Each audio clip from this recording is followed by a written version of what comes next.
सांस भी लेती हो तो पता चलता है, तो ये तो बहुत बड़ी खुशखबरी है। या उसके किसी घर के बंदे को हिट कर दिया जाए तो जाहिर सी बात है एक्शन का रिएक्शन तो आएगा। मेरी ही सारा हो और हमेशा रहोगी। और सारा तुम्हारी थी, तुम्हारी है, तुम्हारी रहेगी। बोलता अब मैं इसको बताता हूँ, दिन में तारे दिखाता हूँ उसको मैं।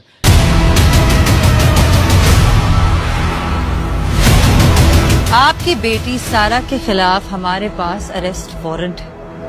कत्ल के इल्जाम में हम उसे गिरफ्तार करने आए। तो पुलिस आती है इसको अरेस्ट करने के लिए, आयजा खान को। तो वो अरेस्ट करने के जो सारे सर्कमस्टेंसेस है वो बनाने वाला भी है। इसमें कोई मेंटल डिसऑर्डर का कोई मामला नहीं है फिरोज खान का। फिरोज का इंतहाई फिट दिखाया है और बेहतरीन दिमाग वाला बंदा दिखाया है। भाई मुझे एक बात बताएं, ड्रामा जो बनाया जा रहा है वो उसका जो किरदार है वो एक पागल का नहीं है। उसका किरदार दिखाया है कि नफरत आमेज रिएक्शन शो करने वाला इंसान का उसका किरदार दिखाया है। सारे अहमद को खून का हिसाब देना होगा। फिरोज खान की किसी फैमिली के बंदे को इसने हिट किया हो या इसके किसी फैमिली के बंदे को इसने गाड़ी से मारा हो अपनी पैसे की बुनियाद पे, पैसे के जोर पे या पैसे के जोम पे आके इसने ऐसे ही शर्त में मार दिया हो, तो ये दोनों तीनों चीज़ें दिखाएं। क्योंकि इस टाइप के जो लोग होते हैं ना वो पैसे की बुनियाद पे बहुत कुछ कर जाते हैं, मतलब मजाक मजाक में कर जाते हैं, उनके फिर गले में आ जाती है बाद में। हमराज ड्रामे के बारे में कंप्लीट स्टोरी बताऊंगा क्योंकि इसके 3 टीज़र आ गए और हमने लास्ट वीडियो जो बनाई उसके एक टीज़र को देख करके बनाई, अपना रिव्यू दिया। लेकिन अब इसके जब 2 टीज़र आए तो खुल के पिक्चर सामने आई कि इस ड्रामे का लुब्बे लुबाब क्या है, इस ड्रामे की स्टोरी क्या होने जा रही है और इस ड्रामे के अंदर जो फिरोज़ खान है वो किस तरीके का रोल प्ले करेंगे। और थोड़ी इंटरेस्टिंग चीज़ें इसमें ऐड ऑन हो गई हैं। आयजा खान कौन क्या है, आयजा खान आगे क्या किसके साथ आयजा खान ने क्या किया। और एक और चीज़ बता दूँ कि 1 मई 2025 को ये ड्रामा लॉन्च होने जा रहा है। पहली एपिसोड होपफुली है लॉन्च हो जाएगी इसकी, और ड्रामे की डेट भी मैंने इसमें अनाउंस कर दी है। अच्छा अब आप आ जाए ड्रामे के ऊपर। ड्रामा जो बनाया गया है हमराज बहुत ज़्यादा एक एक्शन थ्रिलर गुस्सा नफरत ये सब कुछ इसमें शामिल है। इतनी नफरत फिरोज़ खान को आयजा खान से क्यों है, जो ये दिखाया गया है कि इसकी लाइफ के अंदर ये डिस्टर्बेंस पैदा कर रखी है, इसको हिट कर रहा है, इसके घर में आके हमला कर रहा है। और पुलिस भी दिखाई गई कि पुलिस आती है इसको अरेस्ट करने के लिए आयजा खान को। तो वो अरेस्ट करने के जो सारे सर्कमस्टेंसेस है वो बनाने वाला भी है। तो सवाल ये पैदा होता है कि ऐसा इससे क्या किया है कि आयजा खान ने इसके साथ ऐसा क्या जुल्म किया है कि जिसकी वजह से वो इसकी जान का दुश्मन बन चुका है। ऐसा हर आदमी करता है। अगर किसी के साथ उसके घर का कोई बंदा मारा जाए या उसके किसी घर के बंदे को हिट कर दिया जाए और उसी के सामने, तो जाहिर सी बात है एक्शन का रिएक्शन तो आएगा। अब उसको तो ये पता चल गया फिरोज़ खान को कि हिट करने वाली ये है। अच्छा हिट भी क्यों किया होगा, जाहिर सी बात है। अब स्टोरी पे आ जाए, पहले तो मैंने थोड़ा बहुत आपको बता दिया कि रीजंस क्या होते हैं इंसान की। मेंटली डिसऑर्डर दिखा देना तो वो पागल तो नहीं हो सकता। मेंटली डिसऑर्डर का मतलब हुआ शॉर्ट टर्म मेमोरी लॉस, वो भी नहीं है कि भूल जाए, थोड़ी देर के लिए पागल हो जाए, थोड़ी देर के लिए ठीक हो जाए, ऐसा कोई सीन नहीं है भाई। ये प्रॉपर बहुत अच्छे से माइंड वाला बंदा दिखाया जाएगा इसमें। बहुत समझदार बंदा, प्लान के तहत काम करने वाला, स्ट्रेटजी प्लानिंग के तहत चल के काम करने वाला बंदा दिखाया जा रहा है इसमें। स्टोरी में यही सब कुछ दिखाएंगे आगे। अब दे रहा हूँ रिव्यू आपको इसका कंप्लीट 3 टीज़र देखने के बाद। पहले तो हमने एक टीज़र देखा था, आयजा खान बहुत ही मॉडर्न टाइप की लड़की दिखाई है, बहुत ही मगरूर, बहुत ही तकब्बुर दिखाने वाली, जो तकब्बुर दिखाती हैं और अपने आप को समझती हैं कि जी मेरे से बड़ा तो कोई है ही नहीं, मेरे तो आगे पीछे कोई पता नहीं क्या चीज़ हूँ मैं, खूबसूरती टपक रही है, लचक रही है, फटक रही है कहाँ से, मतलब इस टाइप की जो दिखा होती है ना औरतें, ये उस टाइप की दिखाई है। मतलब एक्स्ट्रा ऑर्डिनरी, अपने आप को कुछ और ही समझ के चलना दुनिया में कि सिर्फ मैं हूँ और कोई नहीं। जब पहाड़ के नीचे ऊँट आता तो वो खुद भी बोलता है ऊँट पहाड़ बड़ा था। तो फिर जब ये नीचे उतरी तब उसको पता चला कि मेरे साथ हुआ क्या है। अच्छा सेकेंडली ये मॉडर्न दिखाई है, इसको हो सकता है कि ये कहीं शर्त लगाई हो इसने किसी के साथ मिल करके, ठीक है। अब जो जाहिर है जो रोल दिखाया वो इनके दोस्त हो सकते हैं, तो ये हो सकता है मे बी पॉसिबल कि फिरोज़ खान की किसी फैमिली के बंदे को इसने हिट किया हो या इसके किसी फैमिली के बंदे को इसने गाड़ी से मारा हो अपनी, या कोई पैसे की बुनियाद पे, पैसे के ज़ोर पे या पैसे के जोम पे आके इसने ऐसे ही शर्त में मार दिया हो। तो ये दोनों तीनों चीज़ें दिखाएं। क्योंकि इस टाइप के जो लोग होते हैं ना वो पैसे की बुनियाद पे बहुत कुछ कर जाते हैं, मतलब मजाक मजाक में कर जाते हैं, उनके फिर गले में आ जाती है बाद में। जब उनके गले में आती है फिर लग पता जाता है कि यार अभी पैसा भी काम नहीं आ रहा, निकले कैसे।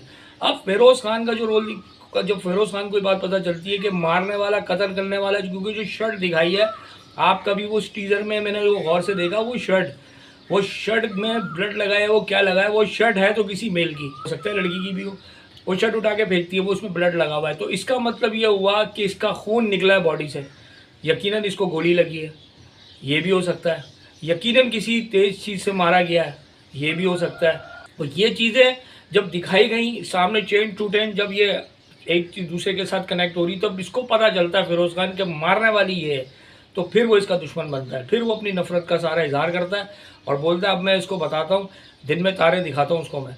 इसमें कोई मेंटल डिसऑर्डर का कोई मामला नहीं है फिरोज़ खान का। फिरोज़ का इंतहाई फिट दिखाया है और बेहतरीन दिमाग वाला बंदा दिखाया है, और ये भी नहीं दिखाया कि वो गरीब फैमिली से है, मुझे नहीं लगता, क्योंकि हो सकता है पहले का कोई इसका पास दिखाएं, लेकिन मुझे लगता नहीं है इसमें जिस तरीके से इसका गेटअप और जिस तरीके से चलना फिरना ये सब कुछ दिखाया है, तो वो बहुत अच्छे से कोई अच्छा वेल ऑफ फैमिली वाला या साहिब हैसियत बंदा लग रहा है। अगर होगा भी तो मिडिल क्लास होगा, लेकिन वो मतलब सही दिखाया है। अब आ जाए दूसरे मामले में, ये मेंटल डिसऑर्डर है। भाई मेंटल डिसऑर्डर मैंने पहले भी बताया कि नहीं है, काफ़ी लोग इस बारे में कर रहे हैं, मेंटल डिसऑर्डर हो सकता है, पागल है, ये है, वो एक पत्थर मार दिया तो उसको कह दिया भाई पागल है पागल है। अच्छा ये भी नहीं है। अच्छा तीसरी चीज़ लोग कह रहे हैं कि भाई डबल पार्ट है इसका आयजा खान का।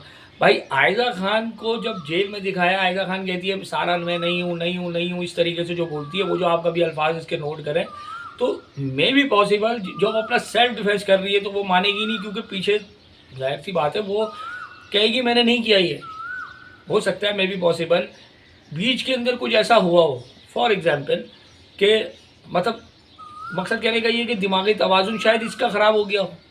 आयजा खान होता है, भूल गया आदमी, याददाश्त खो जाती है कुछ लोगों की, दिमाग में नहीं आया, ये भी हो सकता है। डबल पार्ट अगर इसका दिखाएंगे तो कहानी तो अजीब किस्म की जगह पे चली जाएगी, डबल रोल नहीं हो सकता। अगर हो भी गया फॉर एग्जाम्पल, तो उसमें पहला पार्ट दिखा देंगे वो गायब हो गई चली गई, दूसरे पार्ट के बाद फिर पहले पार्ट को रिजॉल्व करेंगे, तो ये तो बहुत लंबी चौड़ी सी अजीब सी किस्तें हो जाएंगी। और ये कोई फिल्म नहीं है, ड्रामा है कि इसमें डबल पार्ट दिखाता है, ठीक है। खैर डबल पार्ट का मुझे तो कहीं से नज़र नहीं आ रहा। हाँ ये ज़रूर है कि मेंटली तौर पर शायद आयजा खान के साथ ज़रूर कुछ ना कुछ ऐसा हो, उस सीन के बाद, उस कत्ल के बाद, उस खून के बाद इसका दिमाग काम नहीं करना छोड़ दिया, और फिर इसका इलाज ट्रीटमेंट हुआ, फिर इसकी सारी बातें वो याद आ रही हूँ उसको कि हाँ ये ऐसा ऐसा हुआ।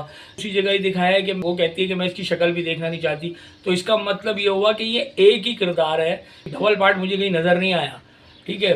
क्योंकि जाहिर सी बात है ज़िंदगी की लाइन चल रही है, तो वो ज़िंदगी की लाइन के बारे में कुछ तो मानने वाले को पता है ना कि यार ये वही औरत है, वो दूसरी औरत नहीं है। ये बदला ले लेगा, अपनी दिल की सारी भड़ास मुकम्मल कर लेगा, आखिर में मोहब्बत भी इसी से ही हो जाएगी, मुझे ऐसा लगता है। आगे प्यार और लव और मोहब्बत दोनों इसी से इसको दोबारा हो जाना है। ये बदला पूरा होने के बाद वो देखेगा, बोलेगा बस यार बहुत हो गया, इससे ज़्यादा मेरा करना मुनासिब नहीं है, क्योंकि ज़ाहिर है उसके भी दिल में रहम आ ही जाएगा आखिर में जाके। तो मुझे ऐसा लगता है कि आखिर में जाके इस लव भी इसी से होगा इसको, और ये दोनों बहुत अच्छे से लाइफ को आगे गुजारेंगे। ड्रामा कुछ इस सीक्वेंस पे बनाया गया है, काफ़ी अच्छा ड्रामा है बहुत। और ये एक और बताऊँ मैं आपको, फिरोज़ खान के लिए ये ड्रामा ट्रम्प कार्ड की हैसियत रखता है, क्योंकि अभी बैक टू बैक जो ड्रामे, और भी बहुत सारे ड्रामे हैं, लेकिन अभी इस सीज़न का फिरोज़ खान के लिए बहुत मतलब एक ट्रम्प कार्ड के तौर पे ये ड्रामा होगा। क्योंकि जाहिर सी बात है इसमें या तो कहते हैं ना कि कोई ऐसी चीज़ मिल जाए ड्रामे की जिससे इंसान की किस्मत। फिरोज़ खान इस वक्त ड्रामा इंडस्ट्री का किंग है, इस वक्त कह सकते हैं उसको। इससे मतलब मेरा नहीं ख्याल इससे ज़्यादा रेटिंग है किसी और एक्टर की। अभी तक फिरोज़ खान के अलावा कोई एक्टर अभी है नहीं इसकी टक्कर का, तो और उसको ड्रामे भी चाहिए अभी कि इसको और थोड़ी सा और बूस्ट मिले। या तो दूसरा दानिश तैमूर है, ये 2-3 बड़े बड़े एक्टर हैं ड्रामा इंडस्ट्री के, जिनके ड्रामे बहुत लोग देखते हैं, जिनके लोग बहुत पसंद करते हैं। ज़ाहिर है वो एक्सपेक्टेशन भी रखते हैं कि यार इस तरीके का होना चाहिए। एक्टिंग बहुत अच्छी की है, आयजा खान ने भी की है और फिरोज़ खान ने भी की है, तो एक्टिंग इसका सब कुछ। लेकिन एक बात है कि म्यूज़िक मुझे थोड़ा सा अजीब लगा। ड्रामे का जो बैकग्राउंड म्यूज़िक दिखाया है ना, वो कोई इतना पावरफुल म्यूज़िक नहीं दिखाया। और दूसरी बात, जियो के लिए भी ये बहुत ज़रूरी हो गया है ड्रामा एक अच्छा देना। जियो को ज़रूरत है इस वक्त बहुत, मतलब इसके जितने भी ड्रामे आ रहे हैं बैक टू बैक, कोई इतना ज़्यादा अच्छे ड्रामे नहीं गए जैसी रेटिंग इसको जानिसार पे मिली थी। और इसके बाद से अब तक कोई इतना बड़ा पीक पे ड्रामा कोई आया नहीं, बहुत टाइम गुजर गया उसको। तो इसको भी नीड है अभी, जियो को भी एक बड़ा ह्यूज लेवल पे ड्रामा मिले उसको, और हम भी देखते हैं कि कैसा होगा। 1 मई का वेट कर रहे हैं, 1 मई को ड्रामा आता है तो फिर इसका रिव्यू देंगे आपको इंशाल्लाह, और आगे और सीक्वेंस के साथ पूरी कवरेज करेंगे इसकी। और इसके साथ साथ उम्मीद आपको रिव्यू मेरा पसंद आया होगा। अपनी मोहब्बत का इज़हार लाजमी कीजिएगा। डेयरिंग एडवोकेट को लाइक करें, सब्सक्राइब करें, और शेयर करें। Thank you.